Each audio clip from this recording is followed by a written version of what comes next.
Drawing the line. The consequences of these conceptual elaborations for the dilemma of the direct expression of the universal or its constitutive distortion are clear. Laclau's basic political argument against me is that, due to my rigid, class-reductionist, pseudo-revolutionary vision, I am condemned to waiting for the Martians. Since the conditions I set for revolutionary agents are specified within such a rigid geometry of social effects that no empirical actor can fit the bill.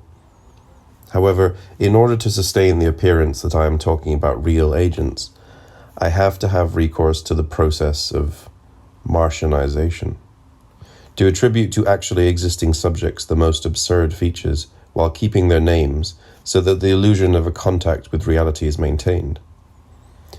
One cannot but take note of how close this process, mockingly described by Laclau as Martianization, resembles his own theory of hegemony. An empirical event is elevated to the dignity of the thing. It starts to function as the embodiment of the impossible fullness of society. Referring to Joan Kopiec, Laclau compares hegemony to the breast value attached to partial objects. So, mutatis mutandis, is his thesis not that, since Martians are impossible, but necessary, in the process of hegemony, an empirical social element is invested with Martian value? The difference between me and him being that I am supposed to believe in real Martians, while he knows that the place of Martians is forever empty, so that all we can do is invest empirical agents with Martian value. It is Laclau who is here, like Kant, all too naive in his critical stance, namely in his assertion of the irreducible gap between empty universality and its distorted representation. From my Hegelian standpoint, this gap can be overcome. How? Not through the arrival of an adequate direct presentation of the universal, but so that distortion as such is asserted as the site of universality. Universality appears as the distortion of the particular, in an exact homology with Freud's logic of dreams, where the universal unconscious desire, which, to put it in Marxist terms, determines the dream in the last instance, is not the core of the dream expressed in the dream's text in a displaced, distorted form, but the process of the distortion itself. In this precise sense, it is wrong to say that the central social antagonism, class struggle, is always expressed, articulated in a distorted, displaced way. It is the very principle of this distortion. Consequently, true class politics has nothing whatsoever to do with focusing exclusively on class struggle and reducing all particular struggles to secondary expressions and effects of the one and only true struggle. Let us return to Mao's On Contradiction. His main claim there is that in each concrete situation, a different particular contradiction is the predominant one, in the precise sense that, in order to win the battle for the resolution of the principal contradiction, one should treat a particular contradiction as the predominant one, to which all other struggles should be subordinated. But the question remains, why does the economic occupy this structuring role? Again, a homology with psychoanalysis could help us to clarify matters, since one can, and often does, raise exactly the same objection against Freud. Why is it unconscious desire which overdetermines the entanglement of all other dream wishes of sexual nature? Why should we not assert open interaction, in which the predominant role of a specific wish is itself the result of a struggle for hegemony between different wishes? Is the central role of sexuality not a clear reminder of Freud's sexual essentialism in an exact parallel to Marx's economic essentialism? The answer is simple for a true Freudian. Sexuality spills over all other contents. Every content can be sexualized because of sexuality's inherent failure. There is no sexual relationship. That is to say, the central event in the becoming human of humanoids was symbolic castration, the imposition of the bar of impossibility, which extracted sexuality from the domain of instinctual satisfactions regulated by seasonal rhythms, transforming it into a metaphysical, infinite search for the impossible thing. The Freudian hypothesis is thus that sexuality is not just one among the possible innuendos, connotations of every speech. It is much more strongly inherent to the form of connotation as such. The very fact that something means much more than it seems sexualizes it. That is, symbolic castration sustains the very indeterminacy of the space in which connotations can float around. And the Marxist hypothesis is that, mutatis mutandis, the same goes for the economy, for the collective process of production. The social organization of production, the mode of production, is not just one among many levels of social organization. It is the site of contradiction, of structural instability, of the central social antagonism. There is no class relationship, which, as such, spills over into all other levels. Now we can also answer the reproach that commodity fetishism relies on the opposition between the direct expression of an idea, or a subject, and its distorted metaphoric representation. Let me explain this point by referring to the thesis that today we live in a post-ideological world. There are two ways to understand this thesis. Either we take it in a naive post-political sense, finally liberated from the burden of great ideological narratives and causes, we can dedicate ourselves to pragmatically solving real problems. Or in a more critical way, as a sign of the contemporary predominant form of cynicism, power no longer needs a consistent ideological structure to legitimize its rule. It can afford to directly state the obvious truth, the search for profits, the brutal imposition of economic interest. According to the second reading, there is no longer a need for the refined procedure of Ideologiekritik for a symptomal reading that detects the faults in an ideological edifice. Such a procedure knocks at an open door, since the thoroughly cynical power discourse concedes all this in advance, like the analysand of today who calmly accepts the analyst's suggestions about his innermost obscene desires, no longer shocked by anything else. Is this really the case? If it is, then Ideologiekritik and psychoanalysis are ultimately of no use, since the wager of their interpretive procedure is that the subject cannot openly admit and really assume the truth about what she is doing. However, psychoanalysis opens up a way to unmask this apparent proof of its uselessness by detecting, beneath the deceptive openness of post-ideological cynicism, the contours of fetishism, and thus opposing the fetishistic mode of ideology, which predominates in our allegedly post-ideological era, to its traditional symptomal mode, in which the ideological lie which structures our perception of reality is threatened by symptoms qua returns of the repressed, cracks in the fabric of the ideological lie. The fetish is effectively a kind of envers of the symptom. That is to say, the symptom is the exception which disturbs the surface of false appearance, the point at which the repressed other scene erupts, while the fetish is the embodiment of the lie, which enables us to sustain the unbearable truth. Let us take the case of the death of a beloved person. In the case of a symptom, I repress this death. I try not to think about it, but the repressed trauma returns in the symptom. In the case of a fetish, on the contrary, I rationally fully accept this death, and yet I cling to the fetish, to some feature that embodies for me the disavowal of this death. In this sense, a fetish can play a very constructive role by allowing us to cope with the harsh reality. Fetishists are not dreamers lost in their private worlds.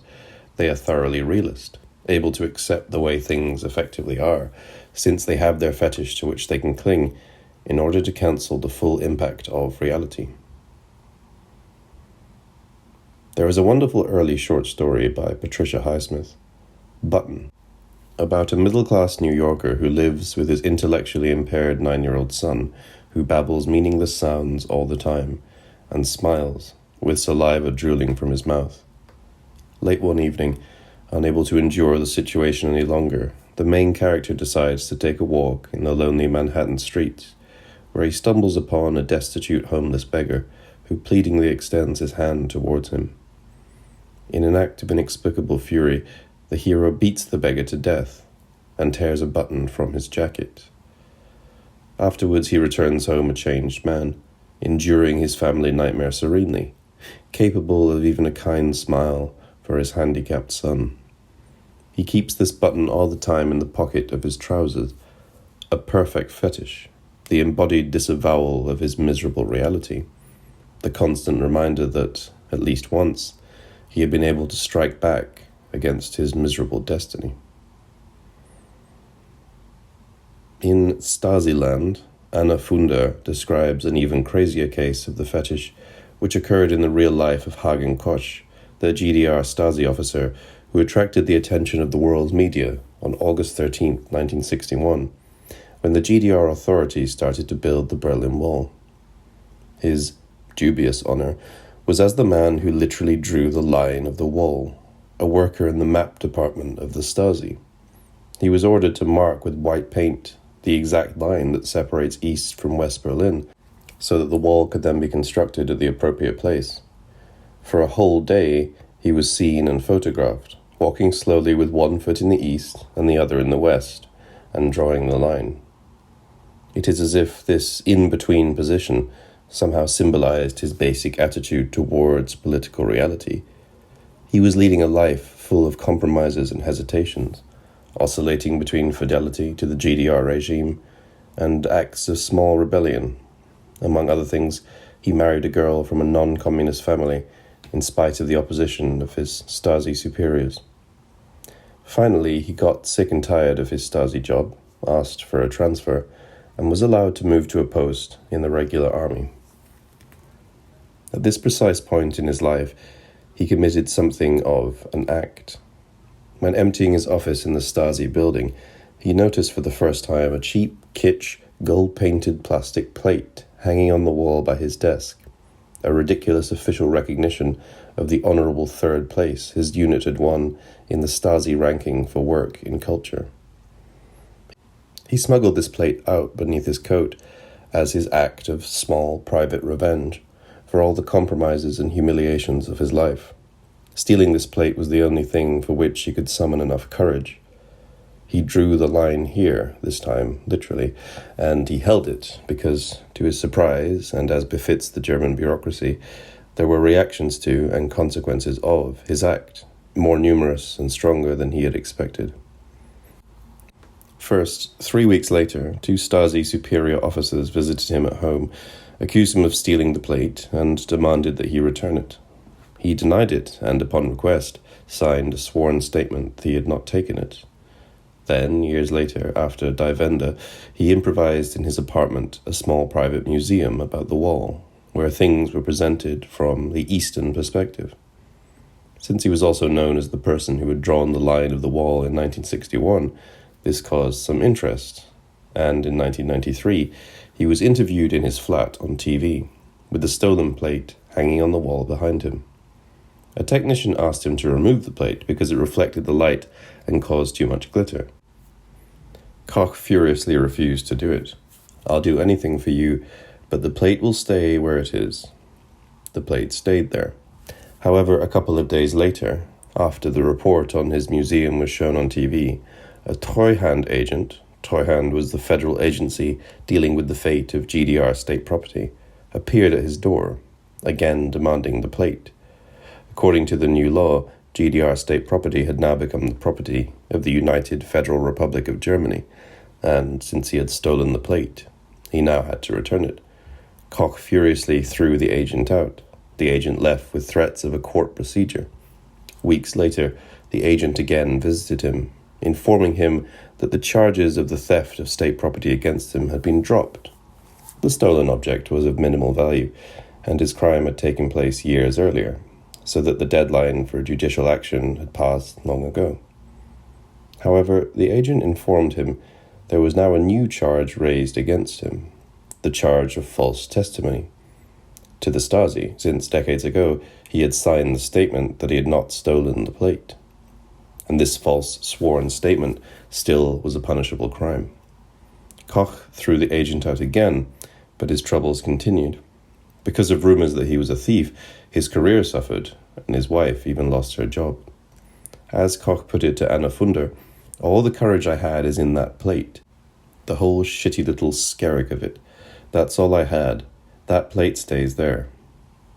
This is a fetish at its purest, a tiny, stupid object to which I cling and which allows me to endure all the dirty compromises of my life.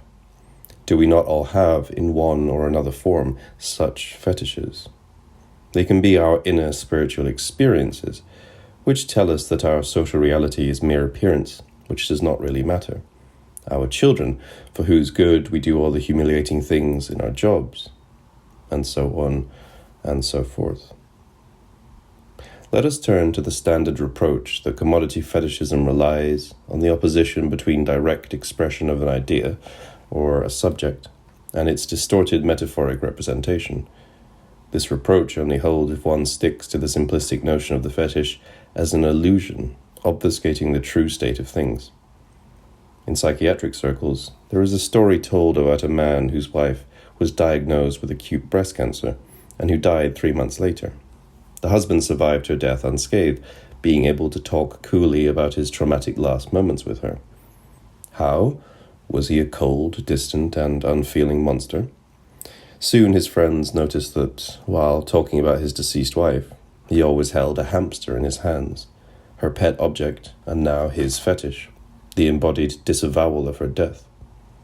No wonder that when a couple of months later the hamster died, the man broke down and had to be hospitalized for a long period, treated for acute depression. So, when we are bombarded by claims that in our post-ideological, cynical era, nobody believes in the proclaimed ideals, when we encounter a person who claims he has been cured of any beliefs, accepting social reality the way it really is, one should always counter such claims with the question, okay, but where is your hamster? The fetish which enables you to pretend to accept reality the way it is. And does exactly the same not hold true for the Marxian concept of commodity fetishism? Here is the very beginning of the famous subdivision 4 of the first chapter of Capital, on fetishism of the commodity and its secret. A commodity appears at first sight an extremely obvious, trivial thing, but its analysis brings out that it is a very strange thing, abounding in metaphysical subtleties and theological niceties. These lines should surprise us, since they invert the standard procedure for demystifying a theological myth, that of reducing it to its terrestrial base. Marx does not claim, in the usual manner of Enlightenment critique, that critical analysis should demonstrate how what appears a mysterious theological entity emerged out of ordinary real-life process. He claims, on the contrary, that the task of critical analysis is to unearth the metaphysical subtleties and theological niceties in what appears at first sight just an ordinary object. In other words, when a critical Marxist encounters a bourgeois subject immersed in commodity fetishism, the Marxist's reproach to him is not, "The commodity may seem to you to be a magical object endowed with special powers, but it really is just a reified expression of relations between people." The Marxist's reproach is, rather, you may think that the commodity appears to you as a simple embodiment of social relations. That, for example, money is just a kind of voucher entitling you to a part of the social product. But this is not how things really seem to you. In your social reality, by means of your participation in social exchange, you bear witness to the uncanny fact that a commodity really appears to you as a magical object, endowed with special powers. It is in this precise sense that the contemporary era is perhaps less atheistic than any one prior. We are all ready to indulge in utter skepticism, cynical distance, exploitation of others, without any illusions, violations of all ethical constraints, extreme sexual practices, and so on and so forth, protected by the silent awareness that the big other is ignorant about it. Niels Bohr provided the perfect example of how this fetishistic disavowal of belief works in ideology. Seeing a horseshoe hanging above the entrance to Bohr's country house, a surprised visitor said that he did not believe in the superstition that the horseshoe keeps the bad spirits out of the house and brings luck. To which Bohr snapped back, "Nor do I believe in it. I have it there because I was told that it also works if one does not believe in it." Fetishism does not operate at the level of mystification and distorted knowledge. What is really displaced in the fetish, transferred onto it, is not knowledge but illusion itself, the belief threatened by knowledge. Far from obfuscating realistic knowledge of how things are, the fetish is, on the contrary, the means that enables the subject to accept this knowledge without paying the full price for it. I know very well how things really stand, and I am able to endure this bitter truth because of a fetish, a hamster, a button, in which the illusion to which I stick is embodied. Although at a purely formal level, the fetish also involves a gesture of transference onto the fetish object, it functions as an exact inversion of the standard formula of transference, with the subject supposed to know. What the fetish gives body to is precisely my disavowal of knowledge, my refusal to subjectively assume what I know. Therein, to emphasize a point I made earlier, resides the contrast between the fetish and the symptom. A symptom embodies a repressed knowledge, the truth about the subject that the subject is not ready to assume. In a certain kind of Christianity, Christ himself is elevated into a fetish, insofar as he is supposed to be the innocent subject who ignores the wicked ways of the world. This dialectic of fetishism reaches its apogee in today's virtual capitalism. Capitalism as such entails the radical secularization of social life. It mercilessly tears apart all aura of authentic nobility, sacredness, honor, etc. It has drowned the most heavenly ecstasies of religious fervor, of chivalrous enthusiasm, of Philistine sentimentalism, in the icy water of egotistical calculation. It has resolved personal worth into exchange value, and in place of the numberless, indefeasible chartered freedoms, has set up that single unconscionable freedom, free trade, in one word, for exploitation. Veiled by religious and political illusions, it has substituted naked, shameless, direct, brutal exploitation. However, the fundamental lesson of the critique of political economy, elaborated by the mature Marx in the years after the Manifesto, is that this reduction of all heavenly chimerae to the brutal economic reality generates a spectrality of its own. When Marx describes the mad, self-enhancing circulation of capital, whose solipsistic path of self-fecundation reaches its apogee in today's meta-reflexive speculation on futures, it is far too simplistic to claim that the spectre of this self-engendering monster that pursues its path, disregarding any human or environmental concern, is an ideological abstraction, and that one should never forget that behind this abstraction there are real people and natural objects on whose productive capacities and resources capital's circulation is based, and on which it feeds itself like a gigantic parasite. The problem is that this abstraction is not only in the financial speculators' misperception of social reality, but that it is real in the precise sense of determining the structure of the very material social processes. The fate of whole strata of population, and sometimes of whole countries, can be decided by the solipsistic speculative dance of capital, which pursues its goal of profitability in blessed indifference as to how its movement will affect social reality.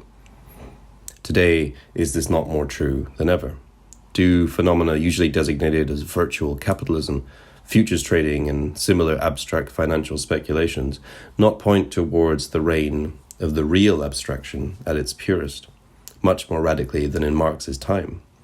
In short, the highest form of ideology does not reside in getting caught up in the ideological spectrality, forgetting about its foundation in real people and their relations, but precisely in overlooking this real spectrality and in pretending to address directly real people with their real worries.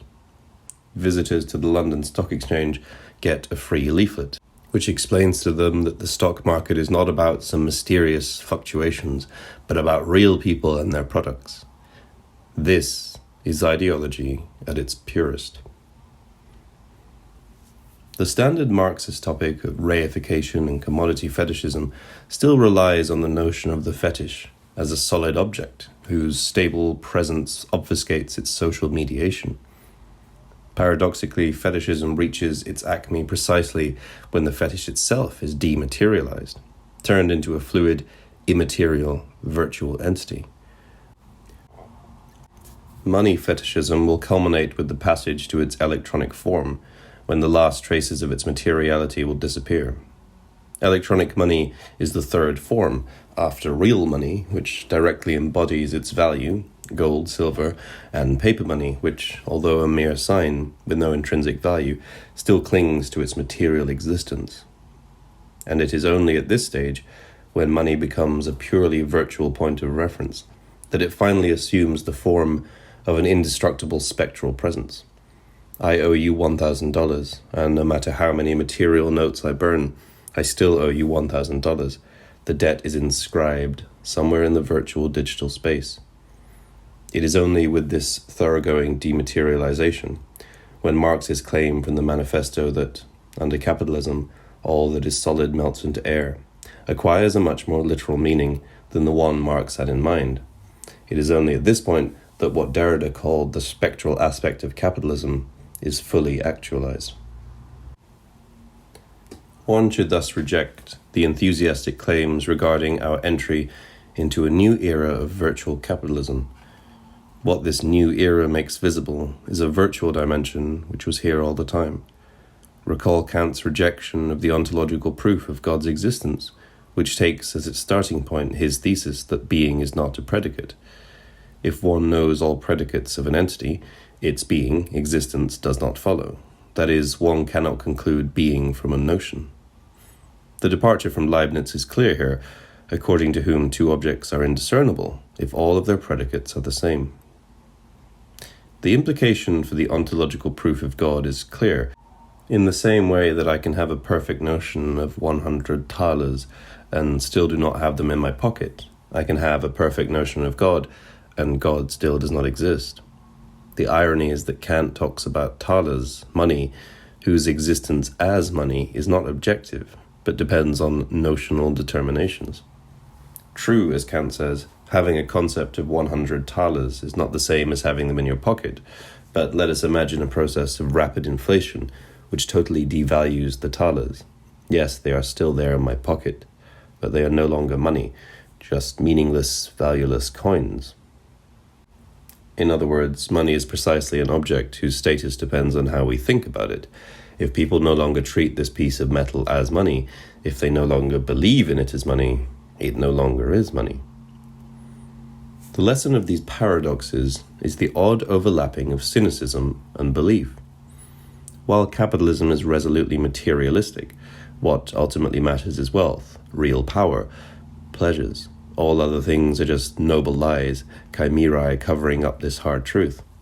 This cynical wisdom itself has to rely on a vast network of belief. The whole capitalist system functions only insofar as one plays the game and believes in money, takes it seriously, and practices a fundamental trust in others who are also supposed to participate in the game. Capital markets, now valued at an estimated $83 trillion, exist within a system based purely on self-interest, in which herd behavior, often based on rumors, can inflate or destroy the value of companies, or whole economies, in a matter of hours. It is in this very imbrication of brutal cynicism with wide-eyed belief that the objective irony of capitalism resides. One can thus imagine, as a counterpoint to this virtual capitalism in which real things take place at a purely virtual level of financial transfers, totally disconnected from our ordinary reality, a purely virtual collapse, the collapse of virtual markets as an end of the world, in which nothing in our material reality would really change. It is just that all of a sudden, people would refuse to give their trust. They would refuse to participate in the game. That is to say, the virtual status of money means that it functions like a nation. While the nation is the people's substance, the cause for which they are sometimes ready to sacrifice everything, it has no substantial reality of its own. It exists only insofar as people believe that it exists. It is a cause posited retroactively by its own effects. One should then imagine a scenario similar to the one envisaged by Saramago in his Seeing, in which a people all of a sudden refuses to participate in voting, only transposed to the economic domain. people refusing to participate in the financial virtual game. Perhaps such a refusal would be today the ultimate political act. In Murder in the Mews, an early Agatha Christie story, Hercule Poirot investigates the death of Mrs. Allen, found shot in her apartment on Guy Fawkes night. Although her death looks like suicide, numerous details indicate that a murder is more likely and that a clumsy attempt has been made to make it look like Mrs. Allen took her own life. She shared a flat with Mrs. Plenderleith, who was away at the time. Soon a cufflink is found at the murder scene, and its owner, Major Eustace, is implicated in the crime. Poirot's solution is one of the best in Christie's work. It inverts the standard plot of a murder made to look like a suicide. The victim, who years ago had been caught up in a scandal in India, where she had also met Eustace, was engaged to marry a Conservative MP. Knowing that the public exposure for a scandal would ruin her chances of marriage, Eustace had been blackmailing her. In despair, Mrs. Allen shot herself. Coming home immediately after the suicide, Miss Plenderleith, who knew about Eustace's blackmail and hated him, quickly rearranged details at the scene of the death to make it look as though the murderer had tried clumsily to present the death as suicide, so that Eustace would be fully punished for driving Mrs. Allen to kill herself. The story thus turns the question on its head. How should the inconsistencies noted on the scene of crime be read? The story works because instead of the murder being covered up, the usual narrative, its appearance is staged. That is, a crime is not concealed, but fabricated as a lure. Is this not what the instigators of populist violence do? In order to redirect the wrath of the deceived crowd, they misconstrue suicide as crime.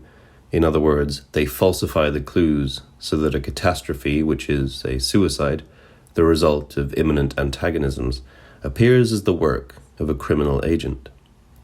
This is why, to put it in Nietzschean terms, which are here fully appropriate, the ultimate difference between true radical emancipatory politics and populist politics is that authentic radical politics is active, imposing, enforcing its vision, while populism is fundamentally reactive, a reaction to a disturbing intruder. In other words, populism remains a version of the politics of fear. It mobilizes the crowd by way of invoking the fear of the corrupt intruder.